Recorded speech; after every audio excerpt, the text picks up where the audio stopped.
ನಮಸ್ಕಾರ. ಇವತ್ತು ನಾವೆಲ್ಲರೂ ಸಹ ಸಮಸ್ತ ಅಂದರೆ ಮಹಿಳಾ ಪರ, ನಾನು ರಣರಾಗಿಣಿ ಮಹಿಳಾ ಶಾಖೆಯಿಂದ ಬಂದಿದ್ದೇನೆ. ಇವರು ಶಕುಂತಲಾ ಶೆಟ್ಟಿ ಅಂತ ಹೈಕೋರ್ಟ್ ಅಡ್ವೊಕೇಟ್ ಇದ್ದಾರೆ. ಹಾಗೆಯೇ ರಾಣಿ ಅಕ್ಕ ಹೇಳಿ ಇವರು ಸಹ ಈ ಸಮಾಜದ ಲೀಡರ್ ಇದ್ದಾರೆ. ನಾವೆಲ್ಲರೂ ಸೇರಿ ಇವತ್ತು ಅಂದರೆ ಏನು ಹುಬ್ಬಳ್ಳಿ ಘಟನೆ ಇದೆ ಅಲ್ಲ, ಇಡೀ ಏನು ಹೆಣ್ಣು ಕುಲಕ್ಕೆ ಆದಂತಹ ಅವಮಾನ ಇದೆ, ಎಂತಹ ಘಟನೆಯನ್ನು ನಾವು ನೋಡ್ತಾ ಇದ್ದೇವೆ. ಇವತ್ತು ಅವನು ಅರೆಸ್ಟ್ ಆಗಿದೆ. ಇವತ್ತು ಅವನು ಹೋಗಿ ಹಾಸ್ಪಿಟಲಿಂದ ವಿಡಿಯೋ ಮಾಡಿ ಹೆಣ್ಣು ಮಕ್ಕಳ ತೇಜೋವಧೆ ಮಾಡ್ತಾ ಇದ್ದಾನೆ. ಹಾಗಾಗಿ ಈ ಘಟನೆಯನ್ನು ಕರ್ನಾಟಕ ರಾಜ್ಯ ಸರ್ಕಾರ ಅದ್ರ ಜೊತೆಗೆ ಏನು ಹುಬ್ಬಳ್ಳಿಯ ಕಮಿಷನರ್ ಅವರು ಗಂಭೀರವಾಗಿ ತಗೊಳ್ಬೇಕಾಗಿದೆ. ದಿನಕ್ಕೊಂದು ವಿಡಿಯೋ ಹೊರಗೆ ಬಿಡ್ತಾ ಇದ್ದಾರೆ. ಎಷ್ಟು ಹುಡುಗಿರ ವಿಡಿಯೋವನ್ನು, ಅಶ್ಲೀಲ ವಿಡಿಯೋ. ಹಾಗಾದರೆ ಅವನಿಗೆ ಹೆಣ್ಣು ಮಗು ಅಂದರೆ ಒಂದು ಭೋಗದ ವಸ್ತು ಹಾಗೆ ಯೂಸ್ ಮಾಡಿಕೊಂಡು. ಅಷ್ಟೇ ಅಲ್ಲದೆ ನಾನಿವತ್ತು ಈ ಕುಟುಂಬದವರನ್ನು ಭೇಟಿ ಮಾಡಿದೆ, ಸಂತ್ರಸ್ತೆಯನ್ನು ಭೇಟಿ ಮಾಡಿದೆ. ಅವಳು ಹೇಳಿದಂದರೆ ಸತತ 3 ವರ್ಷದಿಂದ ಚಿತ್ರಹಿಂಸೆ ಕೊಟ್ಟಿದ್ದಾನೆ. ಹೆಣ್ಣು ಮಕ್ಕಳು ಸ್ವಾತಂತ್ರ್ಯ ಅಂತ ಹೇಳ್ತಾರೆ. ಎಲ್ಲಿದೆ ಸ್ವಾತಂತ್ರ್ಯ? ಇವತ್ತು ಕರ್ನಾಟಕ ರಾಜ್ಯ ಸರ್ಕಾರ ಆಗಿರ್ಬೋದು, ಮಹಿಳಾ ಆಯೋಗ ಆಗಿರ್ಬೋದು, ಯಾರು ಕೂಡ ಕಾಣಿಸ್ತಾ ಇಲ್ಲ. ಹಾಗಾದ್ರೆ ಇವಳೊಬ್ಳು ಹೆಣ್ಣು ಮಗಳಲ್ವಾ? ಈ ಹೆಣ್ಣು ಮಗಳಿಗೆ ನ್ಯಾಯ ಎಲ್ಲಿ ಕೋರ್ಬೇಕು? ನಾವು ಎಲ್ಲಿ ಹೋರಾಟ ಮಾಡಬೇಕು? ಇಷ್ಟೆಲ್ಲ ಅವಳಿಗೆ ಅನ್ಯಾಯ ಆಗಿದೆ. ಅವರ ಕುಟುಂಬದವ್ರ ಮೇಲೆ ದೌರ್ಜನ್ಯ ಮಾಡಿದ್ದಾರೆ.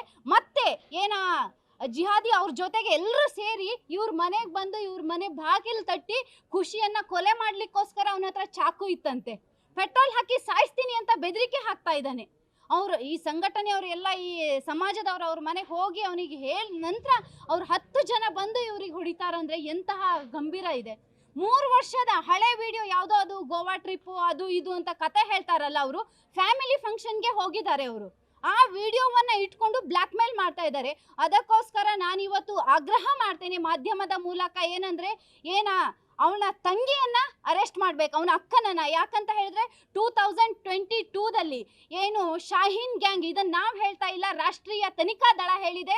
ಇದು ಏನಾಗ್ತಾ ಇದೆ, PFIನ ಬ್ಯಾನ್ ಆದ ಸಂದರ್ಭದಲ್ಲಿ ಅವರೊಂದು ಹೇಳಿದ್ರು, ರಾಷ್ಟ್ರೀಯ ತನಿಖಾ ದಳ ಶಾಹೀನ್ ಗ್ಯಾಂಗ್ ಅಂತ ಹೇಳಿ ಹೆಣ್ಣು ಮಕ್ಕಳ ಒಂದು ಮುಸ್ಲಿಂ ಹೆಣ್ಣು ಮಕ್ಕಳ ಸಂಘಟನೆ ಕಾರ್ಯ ಮಾಡ್ತಾ ಇದೆ.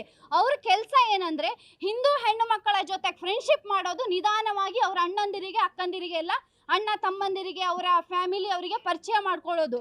ಒಂದು ಹುಡುಗಿ ಪರಿಚಯ ಮಾಡಿಕೊಟ್ರೆ 5 ರಿಂದ 10 ಸಾವಿರ ಕೊಡ್ತಾರೆ.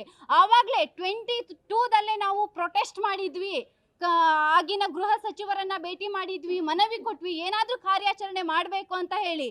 ದುರ್ದೈವವಶಾತ್ ಆಗಲಿಲ್ಲ. ಇಂತಹ ಘಟನೆ ಎಷ್ಟೋ ರಾಜ್ಯಾದ್ಯಂತ ಆಗಿದೆ. ಆದರೆ ಇವತ್ತು ಈ ಸಂತ್ರಸ್ತೆ ಬಂದು ಹೇಳಿರೋದ್ರಿಂದ ಹೊರಗೆ ಬಂದಿದೆ.